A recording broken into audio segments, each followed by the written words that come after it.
अस्सलाम वालेकुम, बिस्मिल्लाहिर्रहमानिर्रहीम। आज एसएचएम पे बात करेंगे सिंपल हार्मोनिक मोशन पर। जहाँ तक हमने छोड़ा था लेक्चर नंबर 2 पर कि सिंपल हार्मोनिक मोशन है क्या। तो सिंपल हार्मोनिक मोशन जहाँ तक हम पहले पढ़ चुके हैं, समझ चुके हैं कि कोई भी ऐसा जिस्म जिसकी अपनी मेन पोजीशन की तरफ मोशन होती है वो सिंपल हार्मोनिक मोशन है।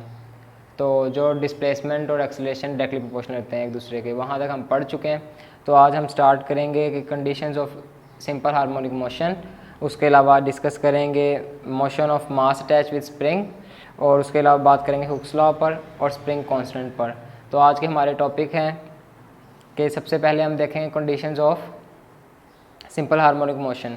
तो जो कंडीशंस हैं वो 3 कंडीशंस हैं जो लाजमी होनी चाहिए एक जिस्म को सिंपल हार्मोनिक मोशन में होने के लिए। वो देखेंगे बोर्ड की तरफ। तो बोर्ड पे आपको समझाता हूँ।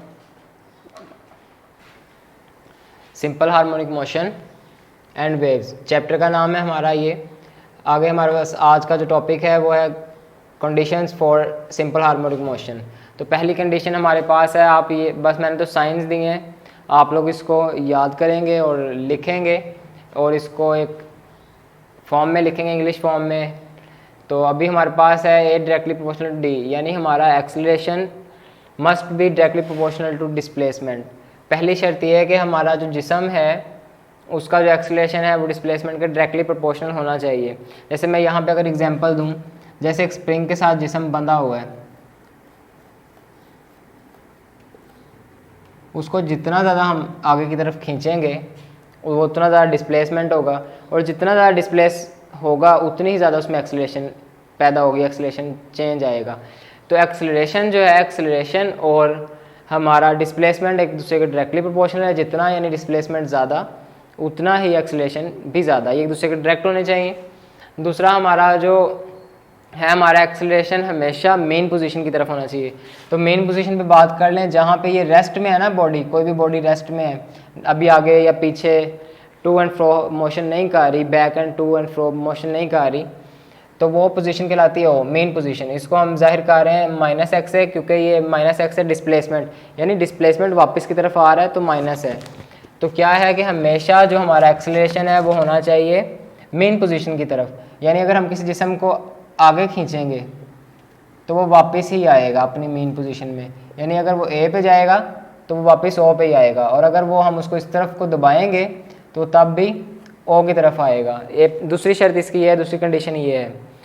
तीसरी ये है कि जो हमारा एक ऑब्जेक्ट है, मास है, वो फ्रिक्शनलेस होना चाहिए। अब फ्रिक्शनलेस का मतलब ये है कि वो बिल्कुल आइसोलेट हो, आज़ाद हो, वो उसके अंदर कोई रगड़ ना हो, फ्रिक्शन ना हो। जैसे एक जिस्म है, उसको मैं खींचता हूँ ऐसे एक अपनी तरफ या दूसरी तरफ धकेलता हूँ, तो उसके ऊपर कोई और बैरूनी फोर्स अमल कर रही है, फ्रिक्शन अमल कर रही है, तो वो वहाँ पे रुक जाएगा, फंस जाएगा, स्टक हो सकता है। तो पहली चीज़ ये है कि वो फ्रिक्शनलेस होना चाहिए, उसमें फ्रिक्शन का कोई किरदार नहीं होना चाहिए। दूसरी चीज़ है कि स्मूथ होना चाहिए, और तीसरा उसके अंदर होना क्या चाहिए, have inertia and restoring force. Inertia क्या है? इनर्शिया नाम है कि जो जिस्म है रेजिस्ट करता है चेंज के ख़िलाफ़, कोई भी चेंज है उसके ख़िलाफ़ जो वो रेजिस्टेंस दिखाता है वो इनर्शिया होती है।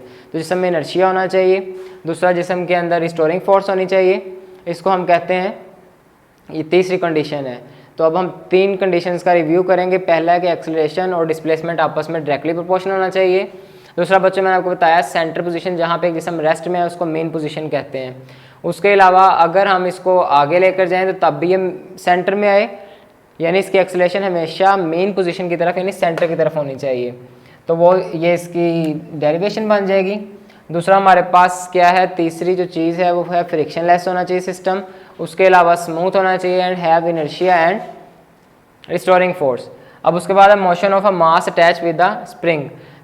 कोई ऐसा जिस्म जो कि स्प्रिंग से अटैच है, उसकी मोशन के बारे में हम पढ़ेंगे, उसके बारे में सीखेंगे। तो बच्चों, अमूमन आपने बॉल पॉइंट देखा, जब हम बॉल पॉइंट को दबाते हैं तो जब हम उसको रिलीज़ करते हैं, छोड़ते हैं, तो वो ऊपर की तरफ बाहर आता है, यानी कि उसको हमने दबाया, जब छोड़ा तो वो बाहर की तरफ आया, यानी उसमें एक रिस्टोरिंग फोर्स है। ये रिस्टोरिंग फोर्स होती है, यानी एक स्प्रिंग को दबाएं तो बाहर की तरफ दोबारा आता है, रिस्टोरिंग फोर्स कहलाती है।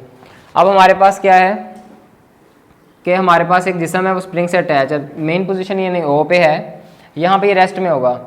हम इसको पकड़ के ए पे ले जाएंगे, ए इसकी एक्सट्रीम पोजीशन है, जब हम इसको ए से छोड़ेंगे तो ये वापस आएगा ओ की तरफ, यानी ए टू ओ मोशन करेगा। इसको हम कहते हैं कि इसकी ये सेकंड कंडीशन को पूरा कर रहा है, यानी कि हमेशा जो हरकत है मेन पोजीशन की तरफ ही होगी। तो दूसरी बात, जब ये जिस्म इस तरफ आएगा तो वो फोर्स से बी की तरफ चला जाएगा और बी से भी उसकी मोशन ओ की तरफ होगी। तो ये हमारा है स्प्रिंग के साथ अटैच की जिस्म की मोशन, यानी कि वो हमेशा अपने मेन पोजीशन की तरफ आता है। तो वो ए जहाँ ज़्यादा से ज़्यादा, फ़र्ज़ करें कि मैं इसको खींच के यहाँ तक ले गया, तो ये हमारा ए है, तो ये ए जो है एक्सट्रीम पोजीशन कहलाएगी।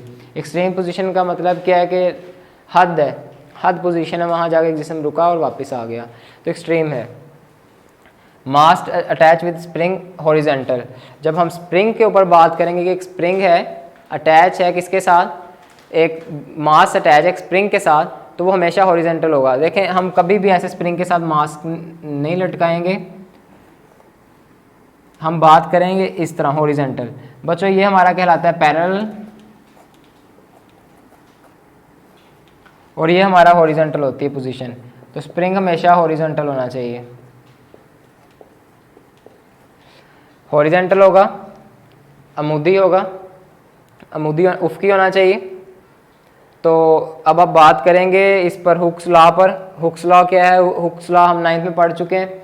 हुक्स लॉ के मुताबिक वो कहता है किसी जिस्म पर जितनी फोर्स लगाएंगे ना उसके अंदर उतना ही बिगाड़ पैदा होगा, यानी कि एक्सटर्नल फोर्स जितनी ज़्यादा होगी एक जिस्म में उतना ही ज़्यादा चेंज होगा। अब एक्सटर्नल फोर्स क्या है? जैसे एक ये मार्कर है, तो इसको अगर मैं खींच रहा हूँ तो ये मैं एक्सटर्नल फोर्स लगा रहा हूँ, बैरूनी फोर्स है। तो हुक्स लॉ हम पढ़ चुके हैं चैप्टर नंबर 9 में। हुक्स ने कहा कि एक स्प्रिंग है, जब हम उसको जितना ज़्यादा खींचेंगे, डिफॉर्मिंग फोर्स जितनी ज़्यादा लगाएंगे उसके अंदर उतना ही ज़्यादा बिगाड़ पैदा होगा, उसके अंदर उतनी ही ज़्यादा चेंज आएगा। तो यही बात हुक्स लॉ है, यानी कि हमारा जो external force directly proportional to x, जो हमारा एक्स है, एक्स मीन है डिस्प्लेसमेंट, यानी कि चेंज है उसके डिस्प्लेसमेंट में, यानी जितनी ज़्यादा फोर्स उतना ज़्यादा डिस्प्लेसमेंट। यानी एक स्प्रिंग को अगर मैं पकड़ के आराम से खींच रहा हूँ तो कम पास आएगा, लेकिन अगर मैं इसको ज़ोर से खींचूंगा तो ज़्यादा डिस्प्लेस होगा। तो उसके बाद हमारे पास F external force is directly proportional to K X. 9th class में हम सीख चुके हैं कि जब हम किसी इक्वेशन को इक्वल करते हैं तो हम इक्वल करने के लिए कांस्टेंट का यूज़ करते हैं। तो ये स्प्रिंग कांस्टेंट कहलाता है बच्चों। तो ये स्प्रिंग कांस्टेंट इक्वल है के is equal F over x. तो ये स्प्रिंग कांस्टेंट है,